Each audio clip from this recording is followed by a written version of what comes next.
Assalamu alaikum to all of you present here. My assignment here today is very simple. It's just to do the introduction. Then I will leave everything with the CEO and team to give you all the necessary information. We are gathered here today to witness a press briefing by the Chief Executive Officer of the Banjul City Council to shed light on some of the allegations that have been said about or against Banjul City Council that needs to be clarified to the public. So that is why the CEO and his team deemed it necessary to face the media to update and also shed lights on those allegations. So in that regard, I will invite the CEO to go ahead with his press briefing. CEO. Thank you very much. May I first of all apologize for the delayance in starting this important press conference. And I will also welcome all of you to the City Council.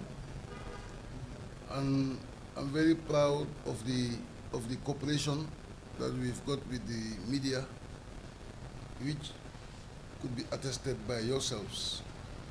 Because maybe we're not perfect in terms of our relationship, but I also have to talk about the increased cooperation that we've been having with the media, especially for the last 2 years, which I think is very important.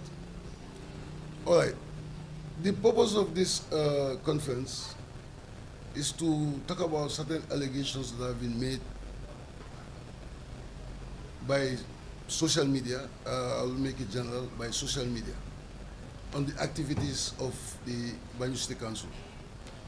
So once again, I also want to take the opportunity to let everybody understand that I am just an ordinary civil servant. Like my colleagues too, we are just civil servants, and we are working on behalf of people. So we cannot say that we cannot be criticized. Definitely, that would be hallucinating. We can be criticized anyhow, especially with the advent of the new dawn of democracy. We should expect these things from the public, or some elements of the public. But what I always say is that criticize, but criticize positively. We all know what's going on. It's a campaign. It's a smear campaign against the mayor. All right. That some would say, well, it's all to do with politics here and there. But since we are not political as the administration, but we are very concerned by the fact that those same elements are trying to sustain their smear campaigns using now the administration in collaboration with the mayor. I want to make something very clear. We at the local governance level, especially at this point in time, should have to engage stakeholders, especially like the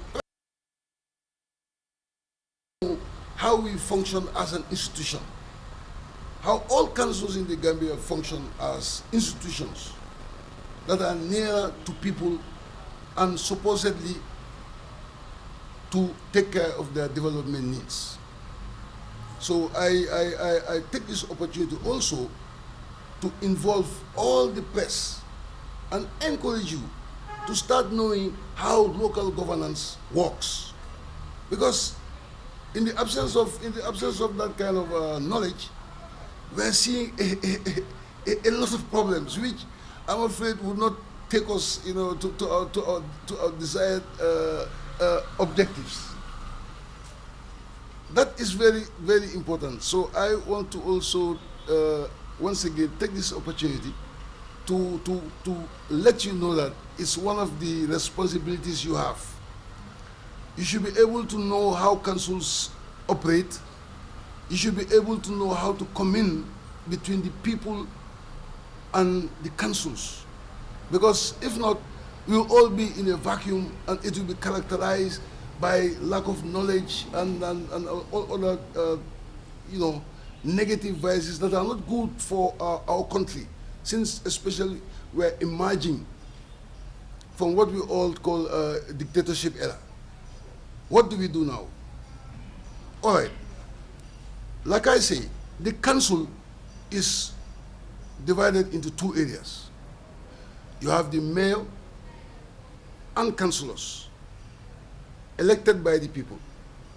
They come in here. We are the administration. Our work is whatever policies that they come up with, we are going to be the ones to implement those policies based on their development agenda.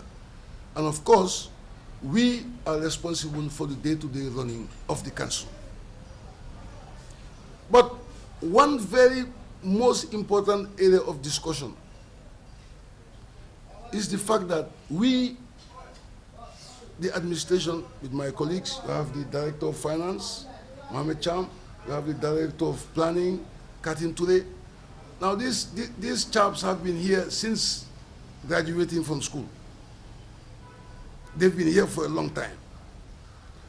They came here before me, but I was here for 20 years ago.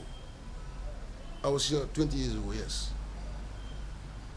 But the issue is, during the past 20 years, it was very, very difficult for councils to be very functional because we were directly under the purview of the central government. And a lot of interference in the day-to-day management of the councils. They're here. This has to be picked up by people. We just cannot continue without people knowing where we are emerging from. In that era, we are not completely independent as an administration to enable us to carry out the council's day-to-day operations. Then came a new dispensation. This particular mayor that they're campaigning against, what I'm going to say today, some would say it as being political, some would say hero worshipping, some would call it any other thing they want to call it, but then I'm talking in front of my colleagues and I'm their leader. At least I should be able to uphold honor between myself and the people that I'm working with. But this is the first time I am saying, we've been here for 20 years, this is the first time that we are having a mayor who is not interfering in the daily management of the council. I think this should be very clear. We can sit down and say it. Some would believe it, some would not believe it. But the fact of the matter is, we are not having a lot of interference in the way we operate on a daily basis. In fact, some of us are staying on course because of the belief we have that if you are given the opportunity, we shall prove what we can do. Some of us, that is still what kept us going in this council. So if we have that kind of leverage to now do what we have to do, we see nothing that should stop us from bringing development to people, which we have presently embarked on. Because this council has got some clear-cut project development objectives for the benefit of our community. Clear-cut. So, if I hear some of these things being said on social media, we have to try to do some clarity a bit. The mayor is not telling us what to do. The mayor and council, that's her team, came up with their own development agenda. What we are doing now is we are going to do our utmost best, because since we have been associated before with negative developments, now it is the time that we have as an administration to show that if we are given the opportunity and having less interference in the way we do things, we'll go where we want to go. That's very important. So it's not just a matter of refuting against allegations. No, we want to also try to give a general picture so that the public would understand. And then later on, we'll get into details to show areas that have been mentioned and we feel was not clearly spelled out to the people. Because we in Gambia now, we are into two regions. We have those of us who are at home and those of us who are in the diaspora. But we are all Gambians. We need to know the truth and be able to make our sensible conclusions. So I think this should be made very clear that we are having less interference from this mayor as being portrayed. And for me, at times, it even surprises me because when I heard of all these allegations, because this is the very mayor herself who have been giving the council a lot of things on gratis. When her office was being renovated, all the carpets, all the curtains, and all these other fittings, she volunteered to do it for the council because she says that the council is not endowed. He said rather, not says, that the council was not endowed. So she came up with all these initiatives. So if I hear some smear campaigns, I'm compelled to come up with these facts. And my colleagues are here. This is what we have seen. So if somebody is not interfering very much in our day-to-day operations, and if somebody is being benevolent towards the council, for me that's something new. And I have to say it. I can say it anywhere and I could repeat it anywhere. Detergents. There was a time she used to supply detergents to the council free. Once I told her, look, I think you should look into this gesture because it's not official. Maybe if you want to give detergents, for example, to people in the communities, do it. But in the council here, we've got our own budget. You cannot be buying it for us. So it's like, like I say again, if I hear all these smear campaigns, I think at times we need to be a lot more positive in the way we do things. You cannot, just because of the advent of social media or technological advancement, we want to take the opportunity at times just to be smiling each other. I don't think, as a Gambian, I would really want my fellow Gambians to rely on such tactics as a way of proving who's tougher, because they will not take us anywhere. They will just take us behind. Some of the most daring things I had during all this period. We know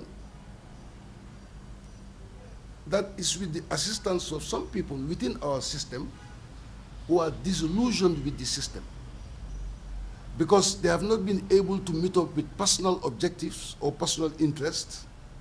So now it's a very convenient period to go against the collective interests, which is especially vis-a-vis our relationship with the community. But we will not be so worried with that. We will be so worried with the fact that we are trying to revamp this council.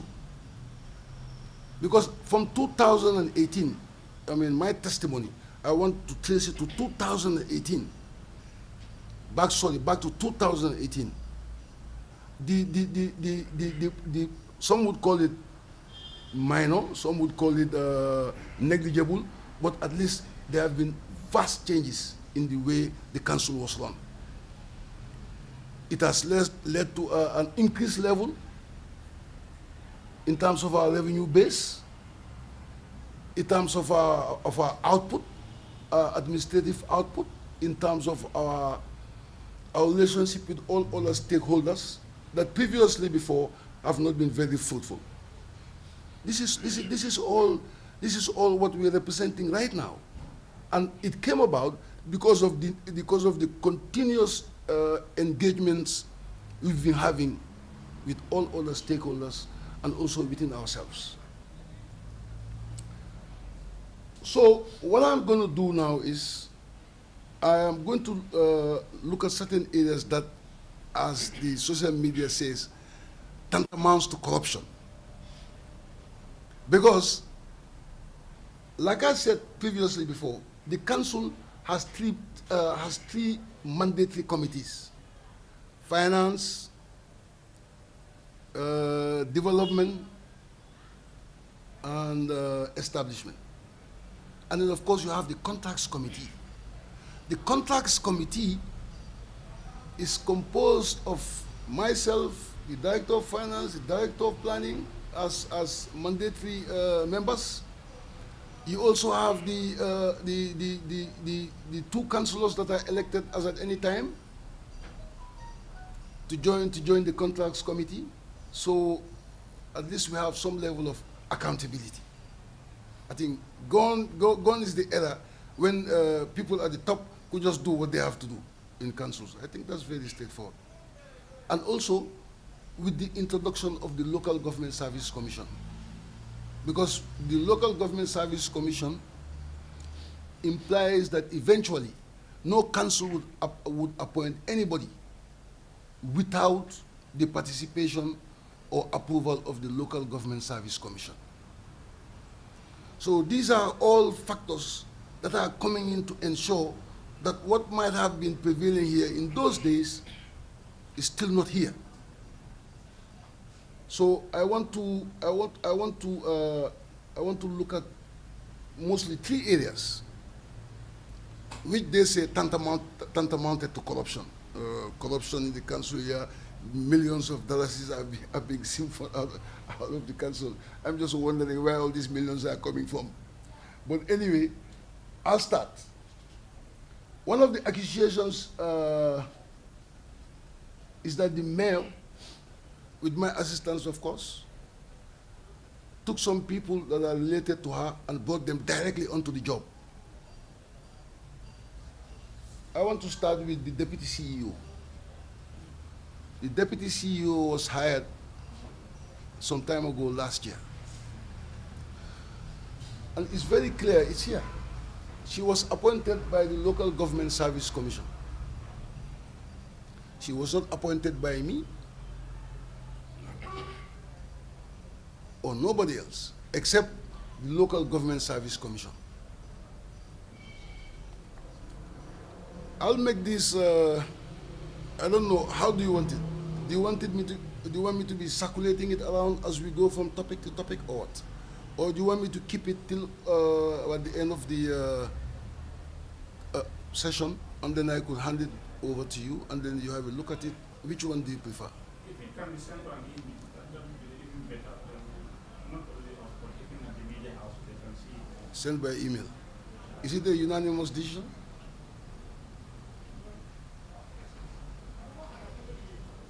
I'm speaking to the honorable press people.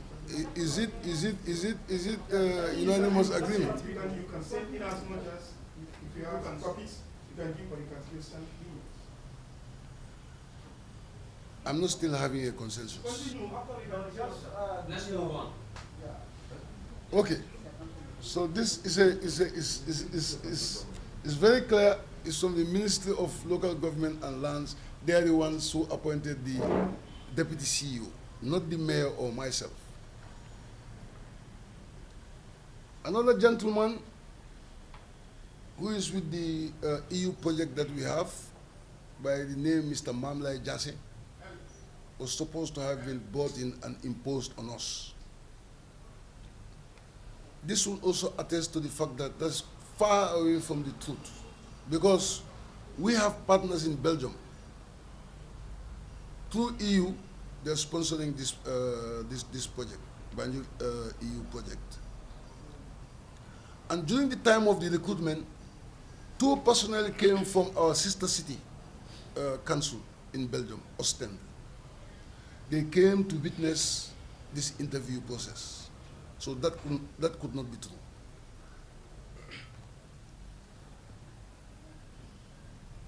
There is also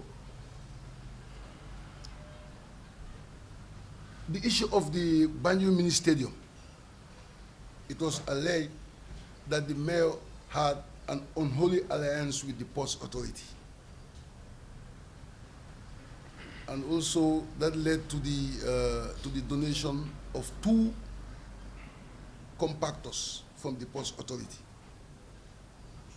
Let me first start with the 2 compactors. Things evolve. The Gambia Ports Authority, especially with the present management, they have discovered, or they are practicing a kind of a more fruitful relationship than we used to have with the port before. And this could be attested by looking at the coastal cities along the West African region.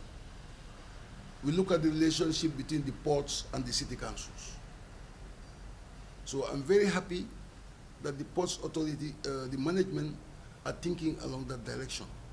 So by providing 2 compactors to the BCC to enhance environmental cleanliness, I don't see nothing clandestine in that. And if they insinuate that the mayor, like I said, had an unholy alliance with the port, then I don't think the port would have been in a position to make this advertisement in the media. The port wants the Banjul Mini Stadium and the Muslim High School for annexation with their container terminal. I think if I'm not wrong, guys. So I don't think this could be going on, and then the port and the mayor having an unholy alliance. That's rubbish. If I may call it, I'll come to it, rubbish. This is for all of you to see. It's in the national media.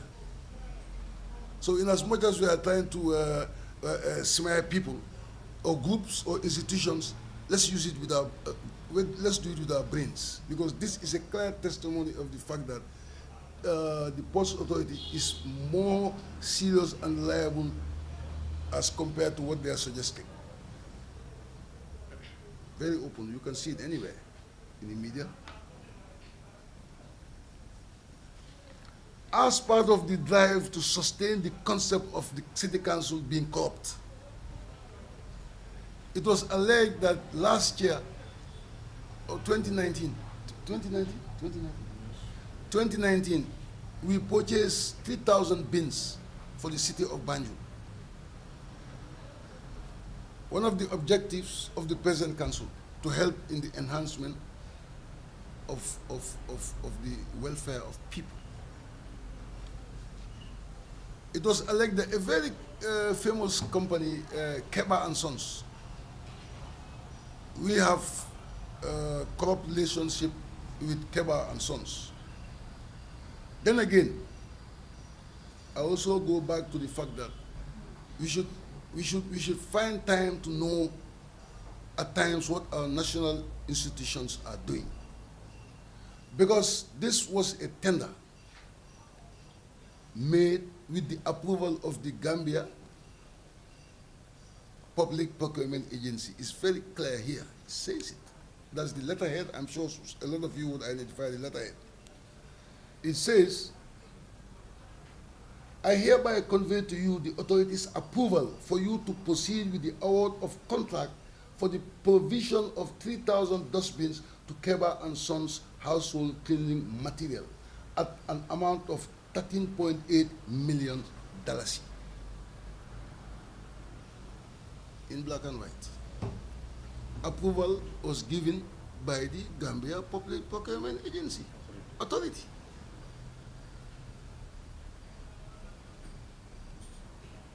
Though we know that the inputs came from here, as I say, but in the area of land allocations, I'm not an expert in land allocations, but then we are of the belief, unless I'm proved wrong, we are of the belief that Banjul City Council is in control of all empty spaces within its jurisdiction. There is a famous Indian businessman in our city here. A lot is being said about him, especially our relationship with him. That he comes here every time to me, he does things for me, here, there, blah, blah, blah. Fine. But I want to make it very clear that the allocation that was made, we own the Tanbi wetland area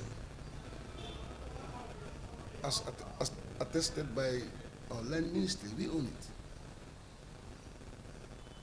We made sure that we officialize our ownership of the place. So anybody that we're giving any little plot of land in that place goes through a very transparent process. It is here. The interested party applies to the council.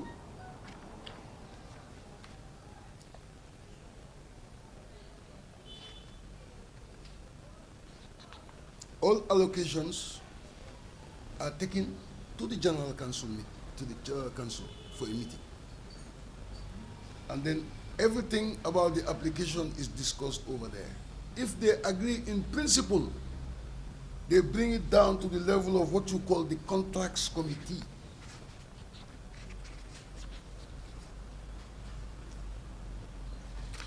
That's also here, the contracts committee. The signature of the members of the contract committee.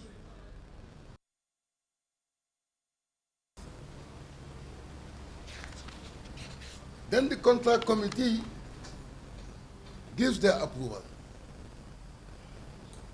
And then the process eventually culminates to the lease agreement being signed.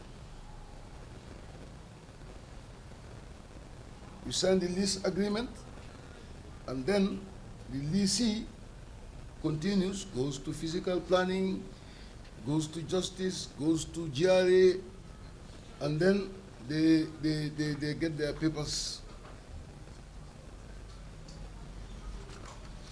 done. And then eventually, the leasee would pay to council coffers the amount stipulated here, or any other amount that is stipulated, or any other amount agreed upon with the council is stated here. And in here, the land allocation that was made was just behind the National Assembly. The amount is here, $2 million. But it was said in this social media, they talked about 3.5. And then we are showing you 2 million. So the 1.5, which myself and the mayor allegedly shared, leading to me buying a 4-wheel for my wife who's an MP, I think it's one of the most craziest things to hear. Because it's very simple. They could have gone to the parliament and they would have seen how my wife acquired a four-wheel drive, because she's a parliamentarian. But it was said that the 3.5 million, which we don't know where it came from, because here what we have is 2 million in our coffers, and then the director of finance is here.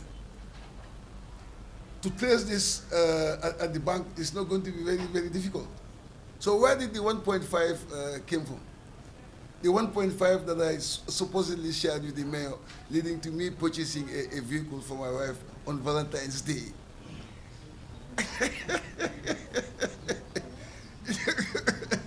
Anyway, there we are. Also the fuel coupon. Fuel coupons. They say, well, we are misusing the fuel in Banjul City Council. We are misusing the fuel, like the mayor is taking the fuel and giving it to our friends, blah, blah, blah. That is absolutely rubbish. Here is a memo that I wrote to the director of, a memo that the director of finance wrote to me, following steps that I took together with my director of admin to go to PMO simply to find out the best practices when it comes to fuel allocation. Following my visit together with my Director of Administration from PMO, yeah, we came back and discussed with the Director of Finance. And then the Director of Finance said, okay, let's officialize it. And then here we have all the entitlements at all levels. We have the entitlements at all levels. The directors, the managers, all of us different. Everything we allocate you here is here. So I think if we were not able to come up with such best practice, and then all of a sudden hearing others saying that we're misusing the fuel, well, maybe we would have felt a bit guilty. But then we did this on our own to ensure that we are in line with all other government institutions. If you are giving your, if the Director of Planning has his own coupon for the week, coupon supply for the week, whether he puts it into his vehicle or whether he gives it out to friends, I think that's his problem. What we are saying here is the legalization of the allocation based on what's your entitlement. That's what we are talking about here. But then the manner in which we made the presentations would show that, like I said, PMO is here. They're not transferred. You go there, you ask if the Banjul City Council did not write to make sure that we regulate our fuel supplies in line with all others.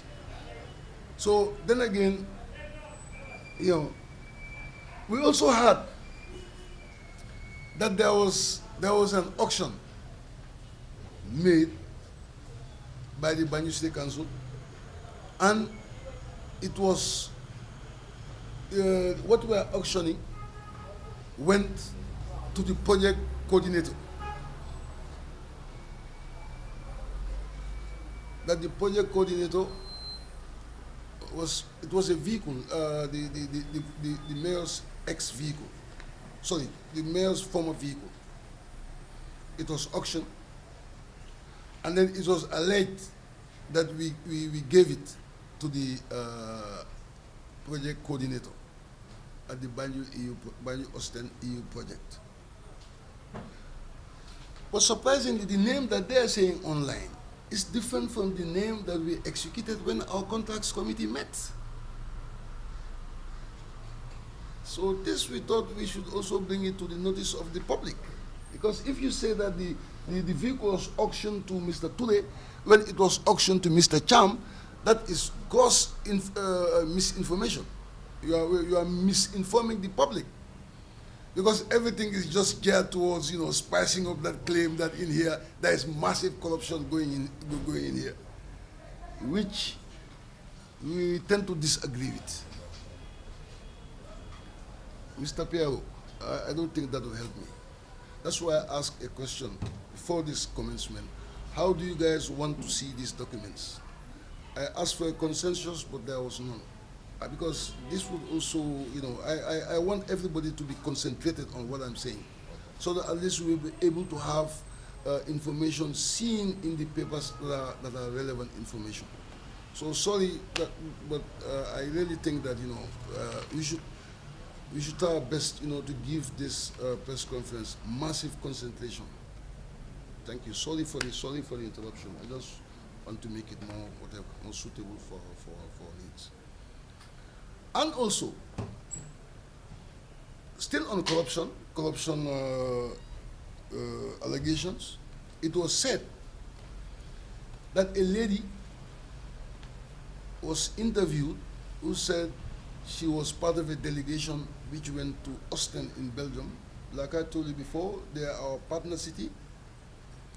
And it was said that she was given a per diem of $65,000. You know, it was the mayor who insisted that, you know, the lady should be paid here and there. I want to now come forward with documents to show that that was completely rubbish. Because First of all, the City Council of Austin invited the Banjul City Council through the mayor to choose a delegation to go to Austin. So there was nothing illegal about the whole thing, in the sense that these are close bilateral links that we have. The letter is here, and all the participants who travel to Austin, here is the letter from the Austin City Council. They gave it to the mayor. The mayor forwarded it to me. I informed our line ministry, that's the Ministry of Local Government and Lands, about the trip. They gave it its blessing. But normally, it is not wrong for the council to choose somebody from the community to travel on behalf of council. There is no law saying that's not possible, because it's happened here, and not just in this country, but in many other countries. So those who were not staff members could not be paid, and also, let me come, the clearance from the Ministry of Local Government and Lands. Because if this trip was a clandestine trip, I don't think the ministry, being very seasoned ministry, they would say yes to it. That's the approval. That's also what we paid. The two delegation members who were not staff members were paid a honorarium. It was only the council members, like the mayor, the clerk to the council, the councillor, they were paid per diem.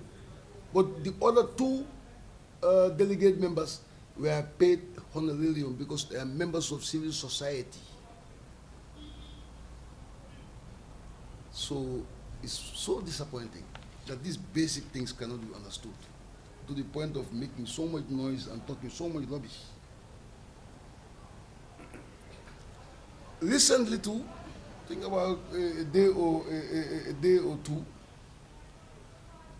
we're also hearing that, you know, the mayor's microfinance initiative was guaranteed by the council.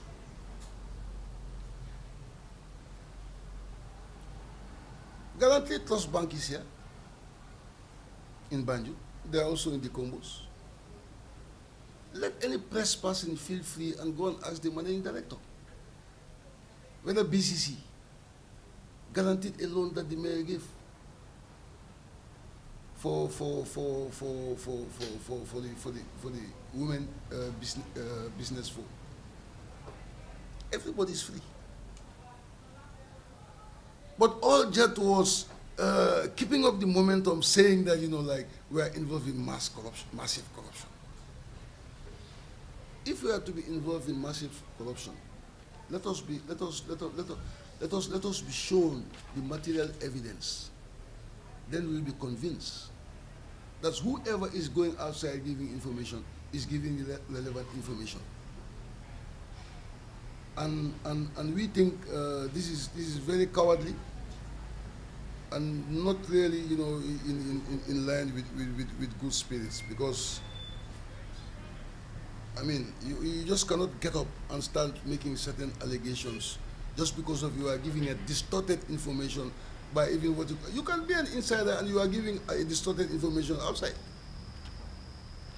We also heard that at the abattoir, because the so-called Senegalese contractor,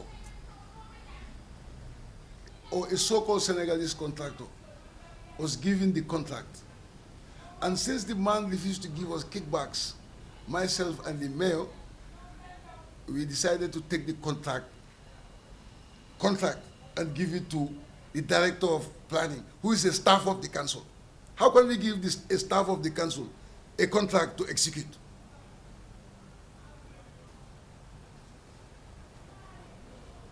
I would want to allow at this juncture, because it's an exchange. I would like to allow first the director of planning to elaborate a little bit on that, before I proceed. Mr. Director? Yeah, thank you very much, CEO. Good morning, everyone here.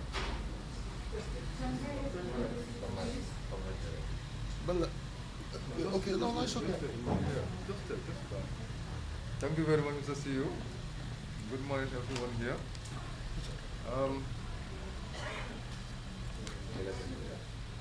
I just want to shed light, as he said, on that, because in the council here, our development projects are divided in some maybe 2 to 3 folds. There are projects that we contracted out.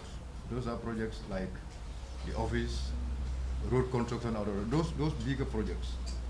They are always outsourced to GAMWorks through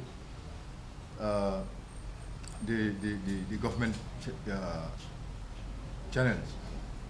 Those ones are given to GAMWorks based on because we just paid counterpart contribution to those ones, not actually financing the whole project.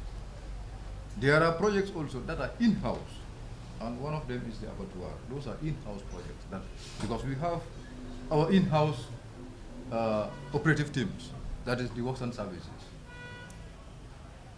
That so-called Senegalese, maybe as he called him, it came at a time when the council was implementing a lot of projects and our hands were tied. So we just gave him just a part of it to come out with the foundation of the abattoir. When the foundation was finished, that was over. So it doesn't mean he was given the whole job to do. No, it was just a portion of it to bring out the foundation, which eventually he could not even complete because of the in-house department was very much engaged in so many activities. So when we were done with those other activities, we took it over and continued the works. And now if you go to the site, the building is already completed. It is already tiled. We are now presently doing the fencing. And very soon it will be completed and commissioned for its normal operation. So this is very clear. This was an in-house project, as I said. It's not a project that was supposed to be outsourced. We have some that we outsource. Those ones are the ones beyond our capacity. But the ones that are within our scope, they are always done in-house. And this was one of it. Together with the construction of the 8 stores at the ice plant. Those ones are very much in progress, and very soon we'll see them completed. So this is the little thing I want to add onto it, to clarify. Thank you, Mr. Tue. And like we say, you are also invited to go to the abattoir. And then if you want to take pictures to ensure that what we are telling you, you believe it, it's up to you. But we invite anybody who wants to go and have an inspection. So it's like, instead of talking about the kickbacks that were not agreed upon, I think the director of planning has made it very clear the reason why we had to take up the project again as a council.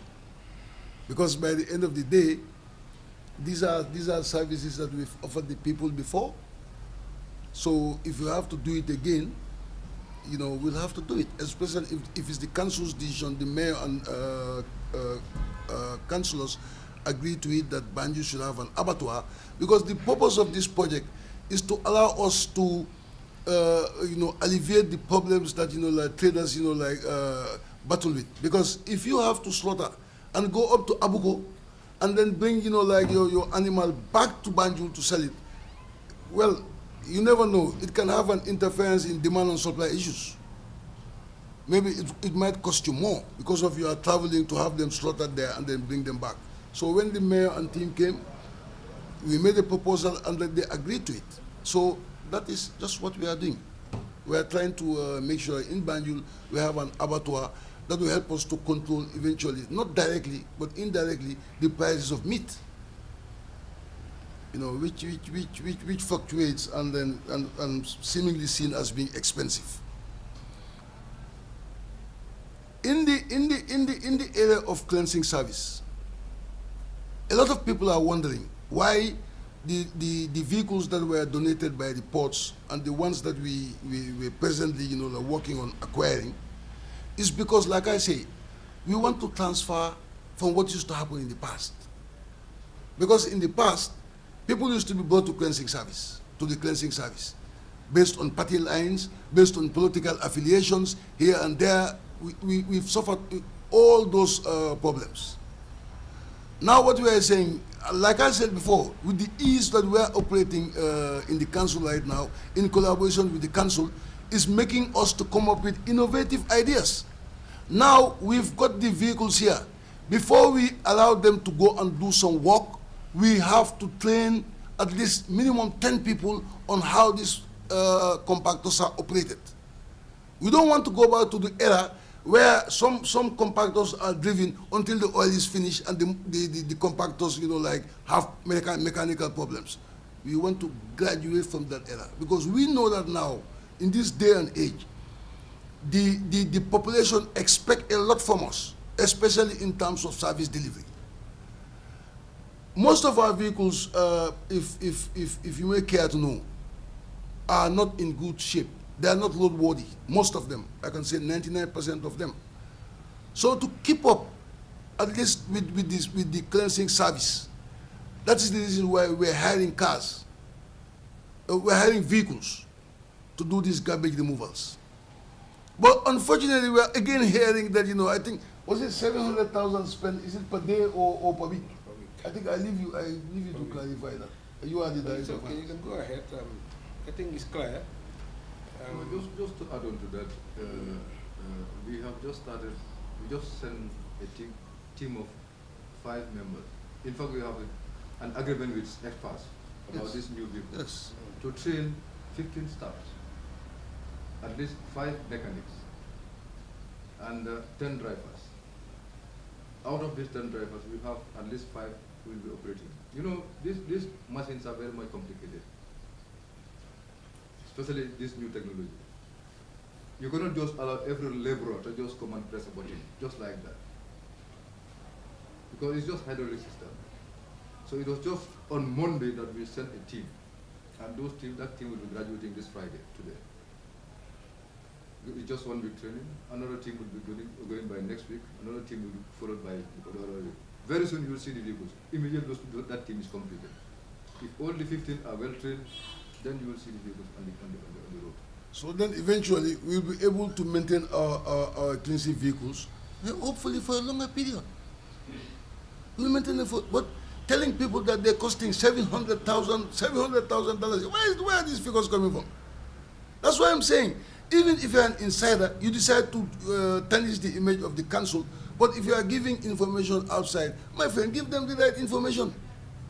Or if at all you are not too sure, tell those that you are giving the information to that I'm not too sure. So it's a very unfortunate thing. But then what we're doing here right now is a must, because society could be different in terms of the way it perceives things. Some could be positive, some could be negative, but we feel that we are Banjulians and we are Gambians. We have a right to protect our image, especially if there are no definite ways of proving that this has happened. It really baffles me if I hear all these campaign statements that, like the mayor in collaboration with the CEO, for example, shared this 1.5 million that emanated from Nandu's land plot sale. This one gave his share to his wife to buy or whatever. How cheeky could one be? What's the evidence? In fact, you don't have even a direct link with Nandu. That's one. And not only that, Nandu is a big landowner in Banjul. Yeah, He's a big landlord. He owns a lot of properties. So if that person comes to my office as a CEO, I tell them to go away. It's not possible. I have known Nandu not just here in BCC. When I just came back home, I first started with the airlines. That's why I knew Nandu. But anybody could go and ask Nandu daylight Because those who know him that it's very complicated. I say it. Ask him if Bacheli, I ever gave Bacheli a dime. I don't just take money from people like that. The secret behind, my back is for me to know. But I don't take people, because if I did, at least audit reports would have mentioned my name, that I did this, I did that. Collectively, yes, we need a lot of checks and balances. Collectively, we need to do a lot of reforms financially. I accept. But like what I said earlier on, we believe in the fact that we can have a possibility of showing what we can do. So that is still why I'm here. I'm not here because of money. Because anybody who knows the background I'm from, you won't start wondering if I have little pennies where it's from. But we believe in the country. We believe in our people. We believe in reputation, especially myself. If I look at this particular office I'm seated in, the second Gambian CEO, then was called town clerk, was my uncle Suleiman Bachili. The first mayor of Banjul, B.O. Semegajane, and my father's mother shared the same father and mother. So I don't think I would be here to go in for scandals. Likewise, the mayor too. Her father was the mayor of the city. I don't think if you come and sit here, she should be thinking of anything other than improving on that family legacy. So that, what I just want to say is that, well, you might be heated up because it's normal, because I've never seen useless people like these people. When you talk sense. When you educate people. If you want to accuse Katim Toure of doing something bad, make sure you have the material evidence hard on your hand. But then, nobody would question. But then just transferring information here, some because of personal issues, some because of, wanting to fulfill their personal interest. The common interest here in the Banjul City Council here is to work for the people of the city. And I will say it again, I'm very happy with the staff I have, especially my senior staff. They're very, very, very focused, they're helpful, and we all believe that we're staying the course. We're staying on it. Because we believe that this is where, especially with the completion of our EU project, then if I decide to leave the council, it will not be a problem. Because then nobody will say that, I did something bad when I was in office. Because you're talking about $175 million project. Which is not fair. Because the very individual who made it materialize, who is giving us so much leverage to do work, who's giving so much opportunity for us to, create, an impact with our community, is being smeared in this way, using the administration, using some of us. It's very, very, very, very unfortunate. But, well, that is how it is. There's little we can do. So now, officially, we are ending our press conference here. And we'll be very, very, very happy and glad to have questions coming from the floor. Because for me, that is one way of knowing whether it was interactive or not. So don't be worried. You can ask anything you want to ask. Anything you want to ask, because it's a forum that we are capitalizing on to sensitize our people and tell them all what is happening vis-a-vis the allegations that we are hearing coming from social media. Mr. Piao, Yes. Okay. I also want to thank you for a job well done. Because these people, they are even making me look very important today in terms of their numbers. Yeah, But still, don't worry. I understand that I'm nobody other than just an ordinary civil servant. Thank you very much. Thank you very much, CEO. Like you said, now we will open the floor. Yeah, for and questions. we will surely welcome questions. Oh yeah. So in that regard, I will invite Mr. I know ladies first.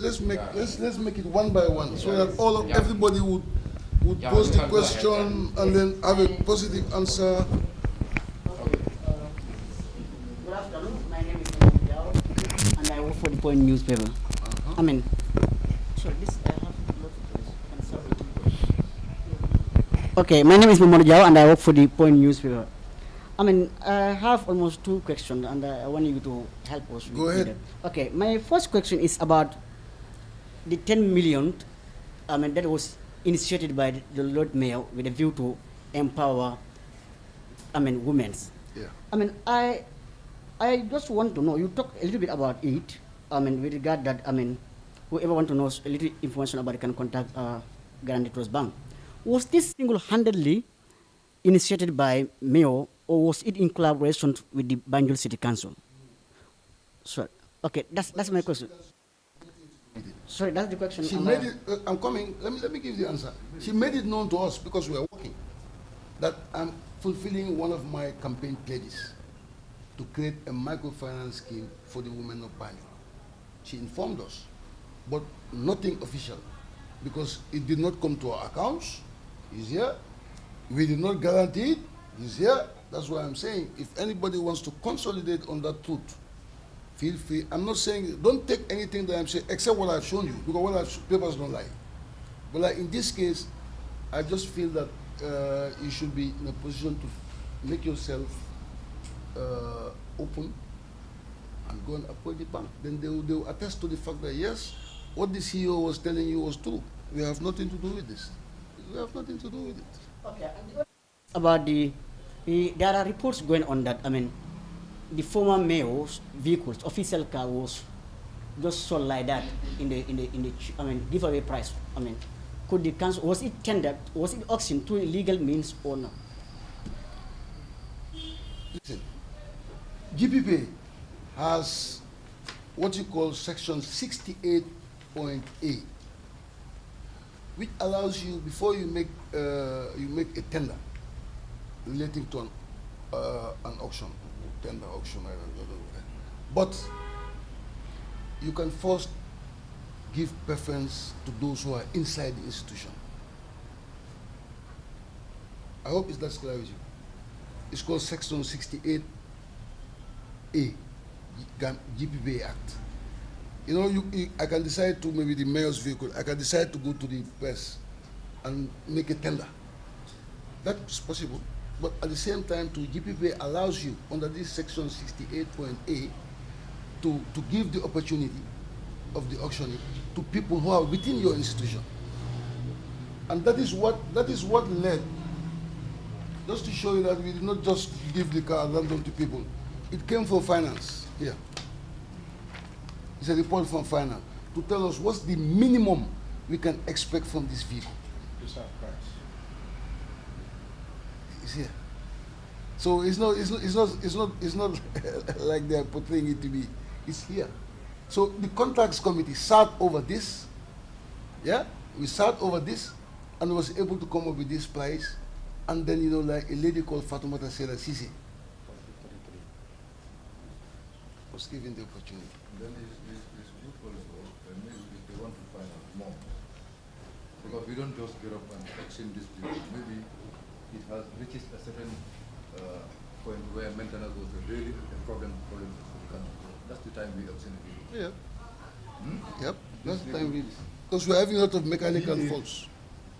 8 cylinders, and consumption was, I think, depends on No, in fact, at the time of the disposal of this vehicle, the windscreen, the entire machine was, I mean, exactly. not working. So we could The windscreen was also, I mean, It was very expensive for the them. bodywork and then broken parts. In fact, the total broken parts evaluated was 235,000. And then the accumulated depreciation for that vehicle was 1,480,000. You see, So the net book value of the vehicle at the time of disposal was $370,000. So, and then, I mean, we had to take care of this, I mean, take into consideration of this, I mean, damaged parts like the engine, the windscreen, and so forth. And then we came with a net realizable value of 134,000. But we did some enhancement, and we came up with a 231,000 reserve price. So, I mean, the bidder offered 233,000. So we were able to, I mean, give it, I mean, at that price. Thank you. Yeah. Any other? I thought you had two. Yeah. See, he already. Or you want to come back? He's finished. Yeah. I asked two questions. Okay. You can give it to the boss lady.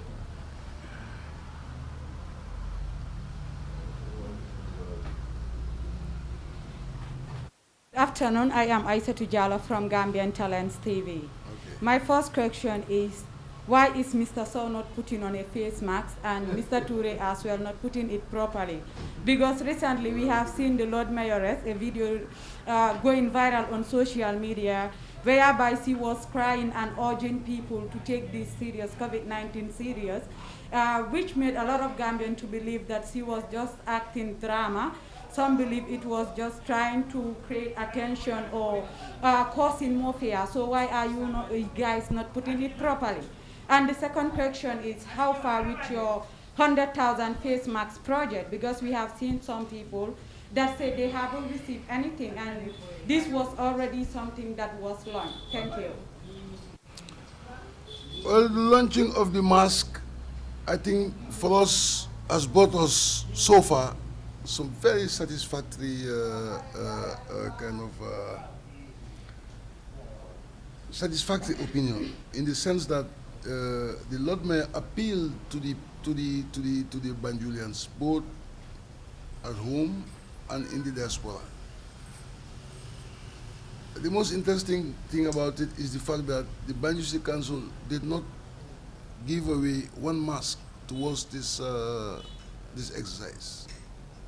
All the masks were donated. Individuals, groups, name it. And I think as I am talking to you right now, I think we have reached 50,000 or so. Almost 50,000 or so out of the 100,000. So we are very satisfied. It seems that the people have heard of the appeal, and I think they have confidence in the fact that if it reaches us, it will be eventually be given to those who would need them. But I'm answering to the second part of your question.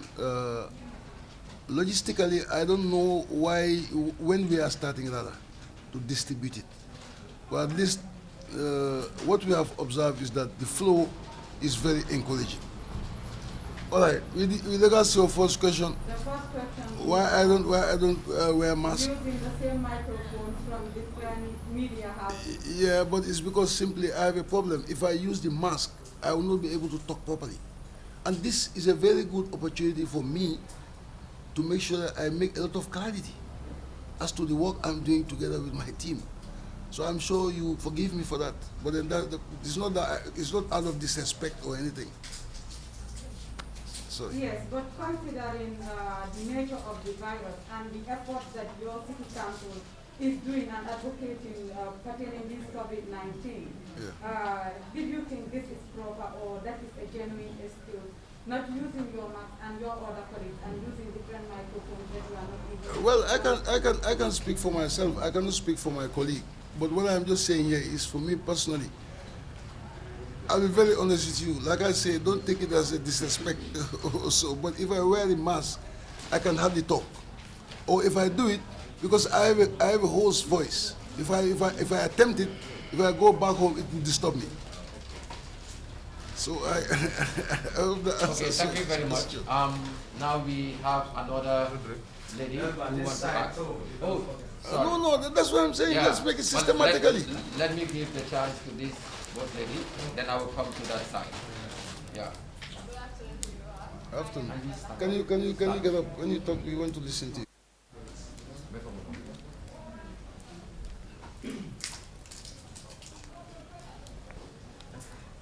Good afternoon. I am Ayada Hawa from Daily News. I have one question. One Fatoumata Balajo claimed that the mayor initiated face mask project while some staff are not paid salary. Is that true? Mr. Director of Finance, I think you are the best person to. Yeah, I think with regards to the payment of salaries, in fact, we can leave that, to the staff to attest to that. There is never a month that we have, actually skipped without paying. We ensure that we pay salaries at the end of every month. Although, I mean, we experience some delays in the payment, that is those at the bank. Because sometimes you send salaries to the bank before, I mean, the salaries are posted, it takes time. But in any case, we pay at the end of every month, and those issues over the counter can attest to that, that we pay them before the month ends. So I don't know where they actually, I mean, instigated that from, but then that's not actually prevailing here in council. That's good. All right. Let's give it to Mr. Yusuf over there. Yeah, my name is Yusuf Adamo from Radio/Generation TV. The first question I want to ask, there are follow-up questions. The first one I want to ask is the EU Banjul project. Some have said like it's been hijacked by the relatives of Lord Mayor. I want to know whether this project is being hijacked by the relatives of the mayor or they have passed through a genuine interview. And then the other thing is, some said the PA, that is the personal assistant to the mayor, is currently in America, and all the trip is being funded by Banjul City Council. So I don't know what is your reaction towards that. I think she's here. Who? The mayor's PA. Yeah. Let me call her. I saw. Because since there was a visa like a issue sanctioned by the BCC, I think if you see her, you will not ask that question again. And then secondly, if you ask me about the mayor's relatives capturing the project, I will be surprised because I showed you letters. I don't know whether you are concentrating, but I showed you letters. The deputy CEO, the relatives you mean, deputy CEO, her letter is here from the Local Government Service Commission. Not written by me, not written by her. Local Government Service Commission. The project coordinator, who's also said to be a relative. We had 2 visitors from Austin who came. We had 2 visitors from our sister city in Austin who came and were part of the interview. That led to that project coordinator being appointed. And you know Westerners, they don't buy those kind of things. They go for merit than for anything else. Okay, like you are asking, the so-called visa scam that BCC was condoning. This is the lady. She's back in country. And she's the PA to the mayor. She's the PA to the mayor. Thank you, madam. Thank you very much. Do you have any other question? Because I want, like I said, I want everybody to understand everything what transpired here. So that we don't want to be seeing gentlemen or gentle ladies writing something different from what was said here before. That would not really be a wish. So that's why I'm a very patient man. I can give you all, whatever you don't understand, please feel free. Don't hesitate.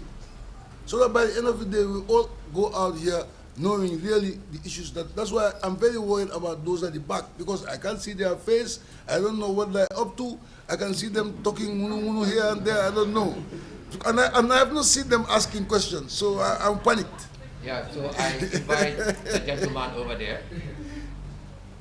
Don't worry, I'm a very, I joke a lot, so don't let me to put you off. It's just a joke.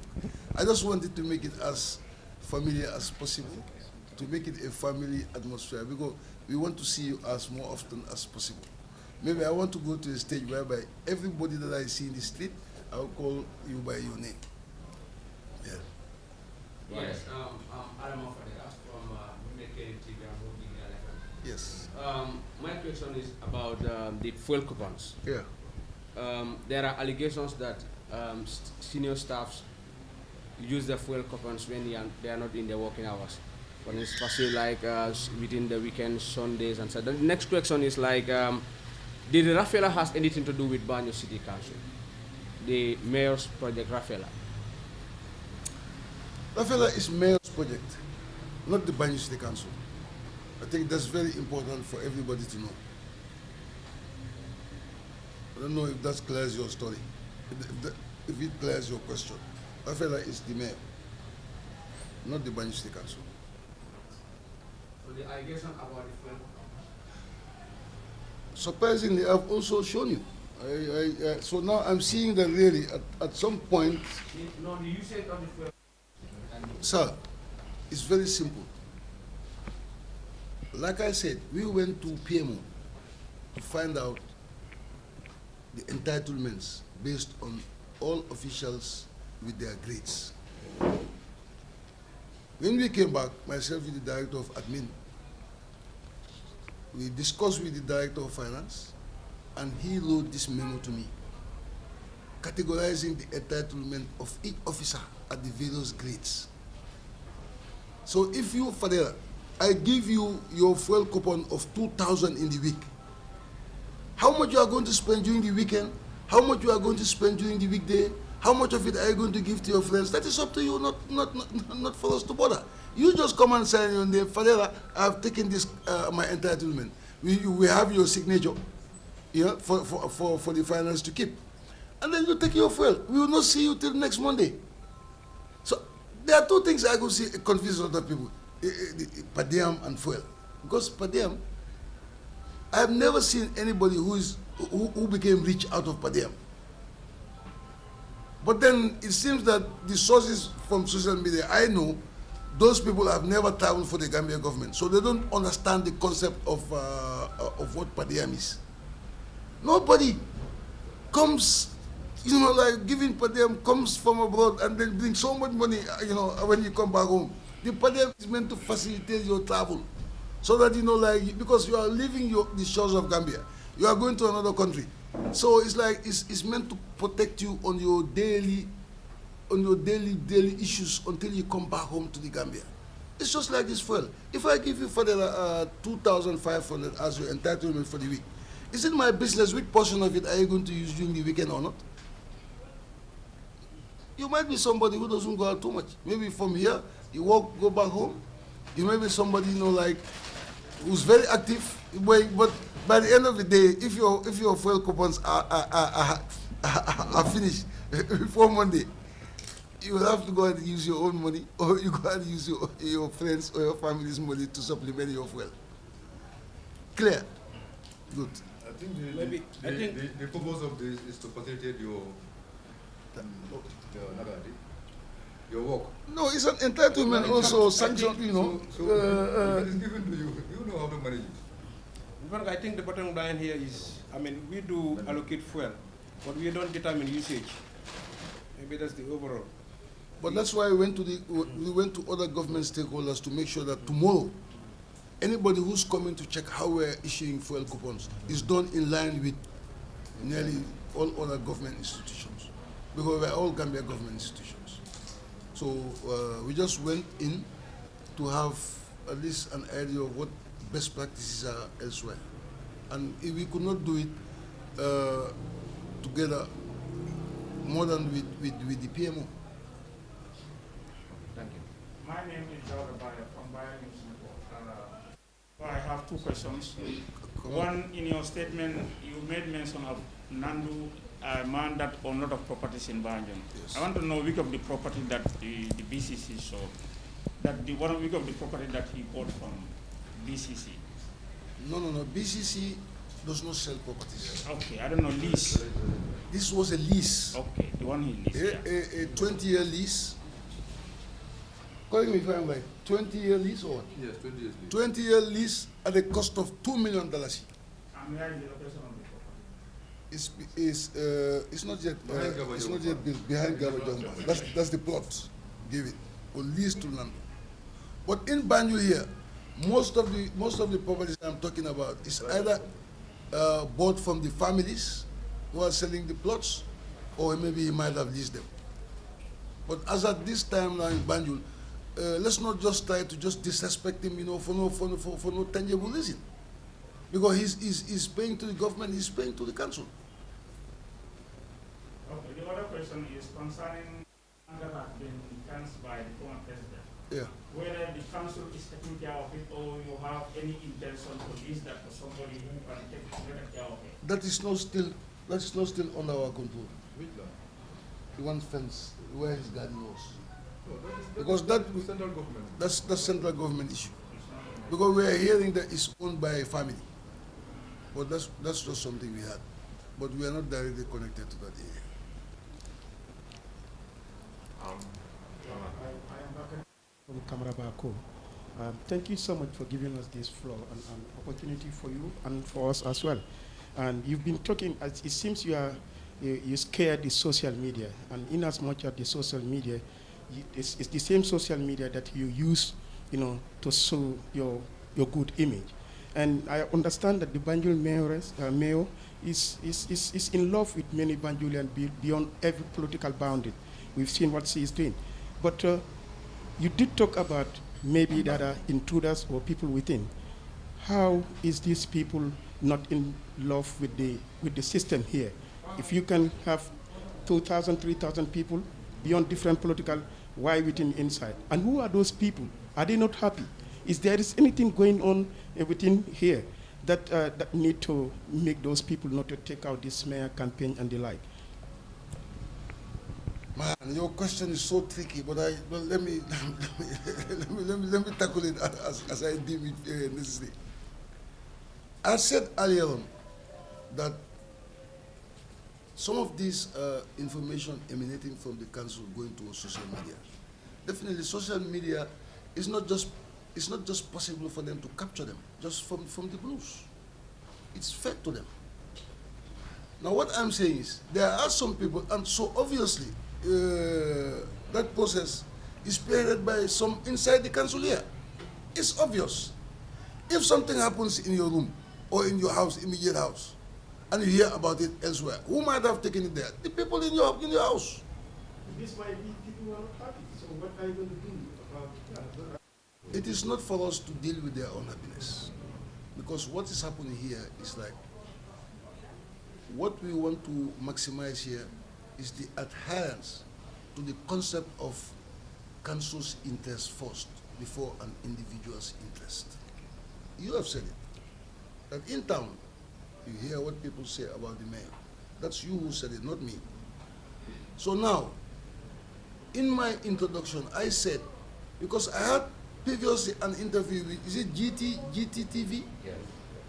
Yeah, and there are some people who are not happy with what I said. Who say, "Hey, the political and I like the maltata." I had all of them, but the thing is, I know myself.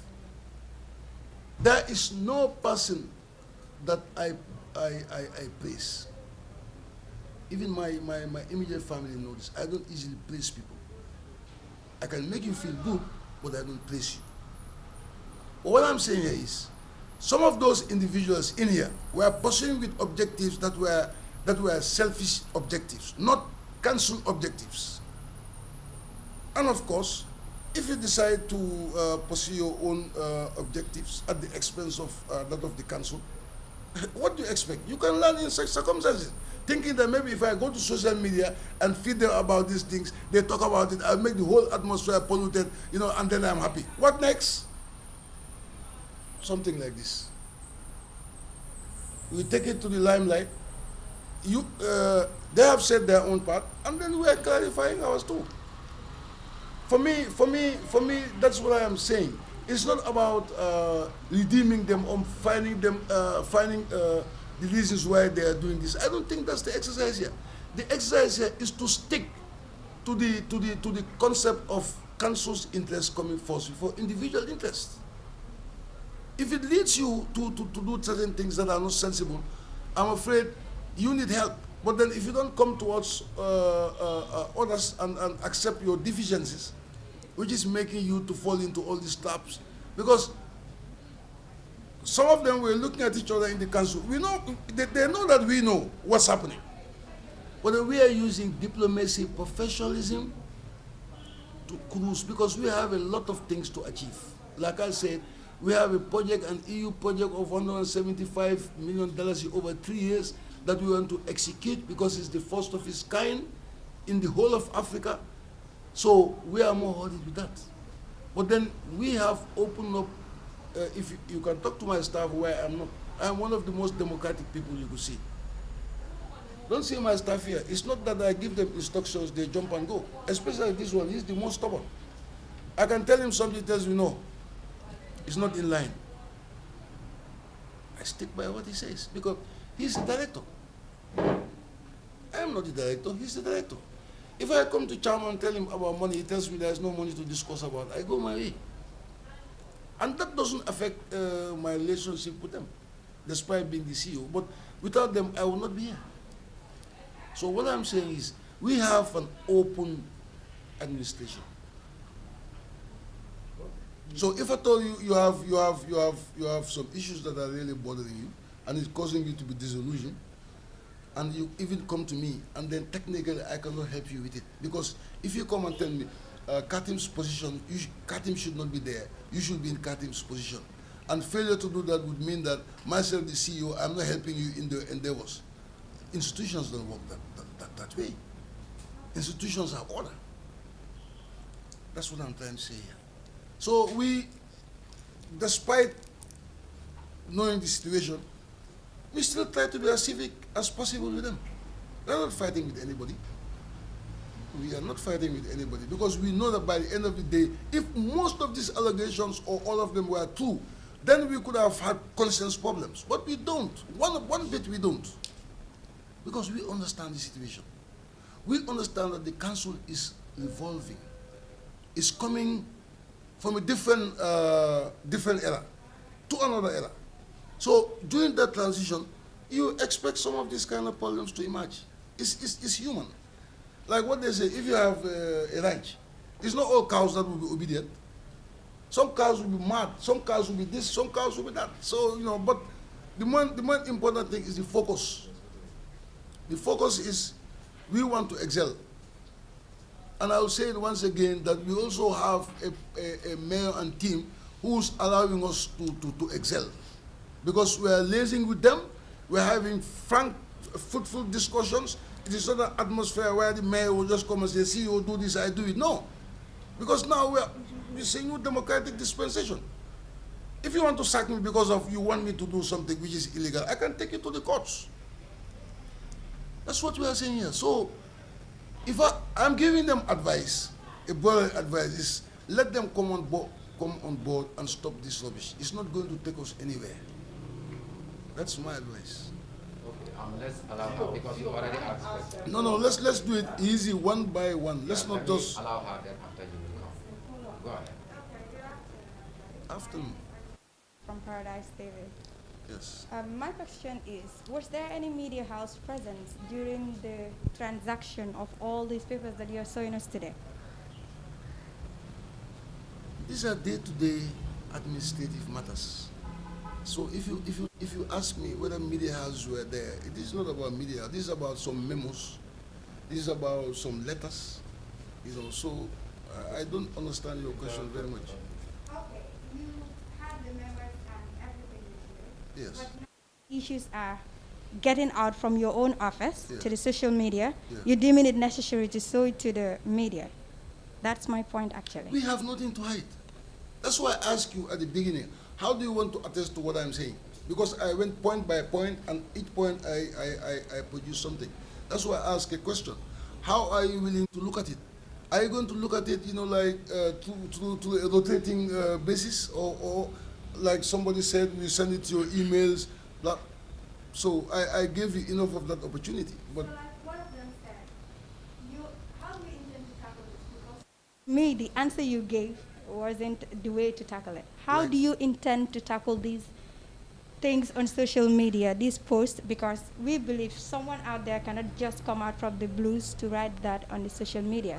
I agree. But then how are we going to tackle it? Yeah. It's just to continue doing the right thing. Does that answer your question now? Or you're still not satisfied? I can tackle you head on if you want us to continue. That's the only thing we could do. We make sure that whatever we're doing, we know it, and it's in conformity to the law. Oh, you're still not satisfied? No, please, feel free. If you're not So we just satisfied, have I can take you head on. Then from there, CEO, I will just plead to you, because some of them are saying that if you can have the Wolof version in a summary, Yes, that's for the what I benefit want of to the do. masses, then we can go ahead with that. But then, if I look at the amount of people who are asking questions, Yeah. and the amount of people who are seated, I'm still not very happy. Because there are too many people behind who have not asked no questions. Yeah,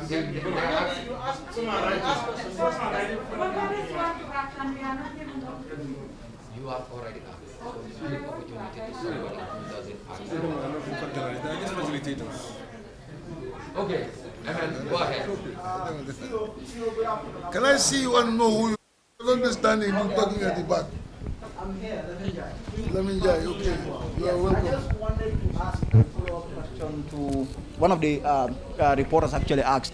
I want you to give us these people that, if you like, you might call fifth columnists, people that belong to a group, but they are doing things that do not necessarily serve the interest or the direction of that group or that institution. I just want to know whether you have any idea at all as to the number of people that are involved in this. We know them. We know them. But the only thing is, I've been advised by my aides that let me not mention names, because let me not spark controversy. But we know them. Can you tell us the number of people that are involved? Not necessarily. No, there are 4 of them, principal. 4 people. We know them. 4 of them, please. Those necessarily linked with what politics?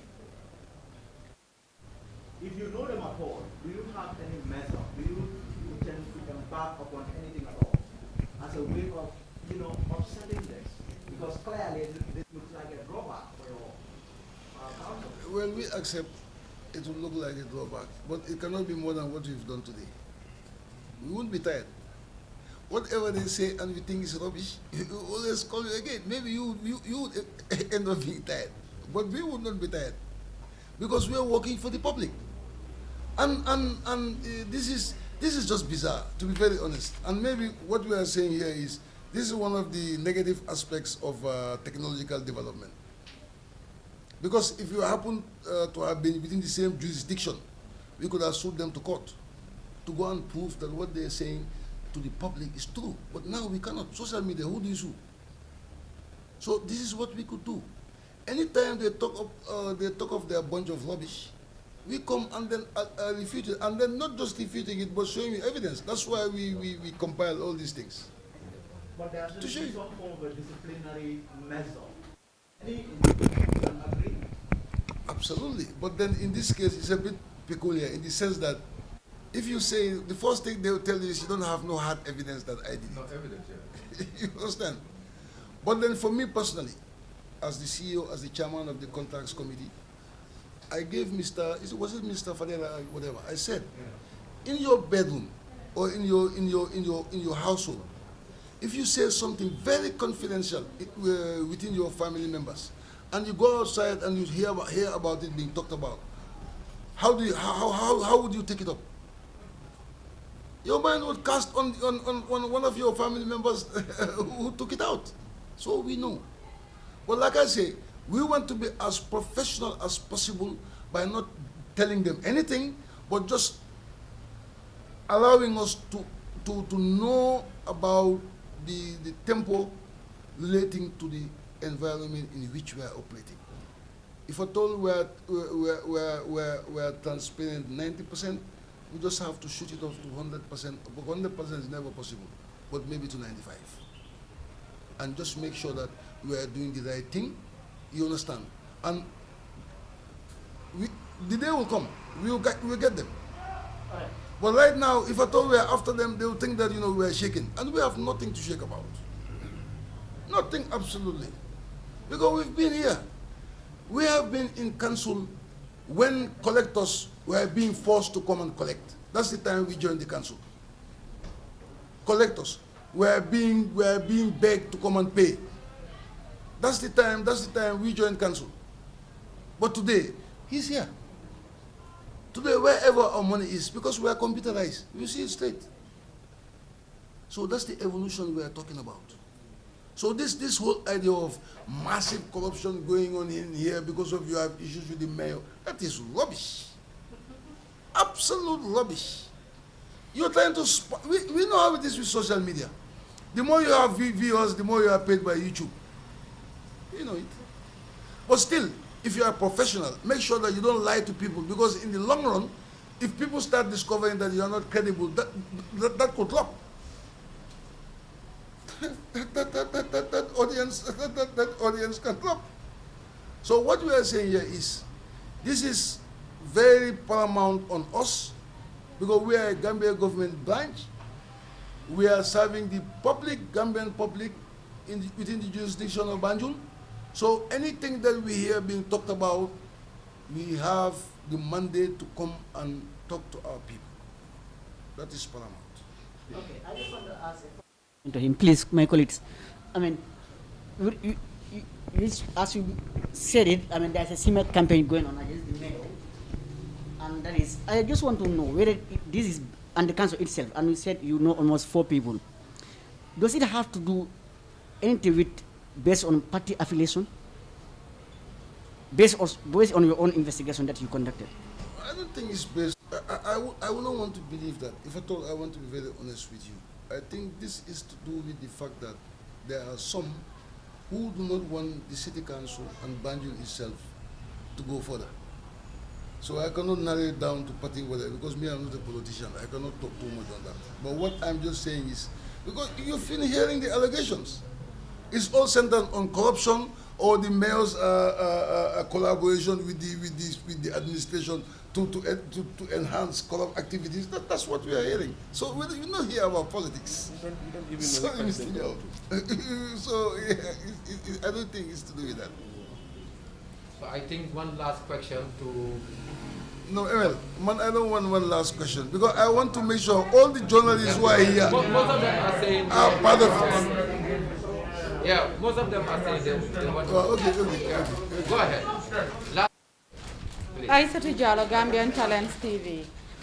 Don't ask me those kind of questions you ask me for. Well, I'm just saying what the public are saying. We're not talking health issues here. Anyways, Mr. CEO, bii dama ko bugg a laajte si olof. Nekk njiiti yombut ñëpp xam ne loolu, waaye Gambians yu bari den gëm ne BCC dooree ko si Lord Mayoress bi ba to the last person buggu leen critique. Ku leen wax ne li ngeen def du noonu rek, am ngeen issue ak kooku, di ngeen gis kooku as enemy. Lan ngeen am pour tontu nit ñooñu ñi nga xam ne man d'accorduma ci loolu li nga wax ni, absolutely d'accorduma si. Absolutely d'accorduma si. Lo wax boobu noonu, question was very heavy, because ban jéego lañ jël sa pour yow nga mun a base sa lifin ci loolu ne ñun du ñoo bokk ñu ci lañ. loolu la Gambien si wax buggu leen ku leen critique. déedéet non waaw maa la jox exemple ci suma bi may la PRO bi mu ngi nii man maa maye bi léegi-léegi suñu engagement dafa ne nekka nothing is easy man maa ñii nothing is easy fii loolu nekko fi de fii fompante daal la nekko fi de parce que I'm talking about the entire council. No. The fact that you don't want to be criticized by anybody.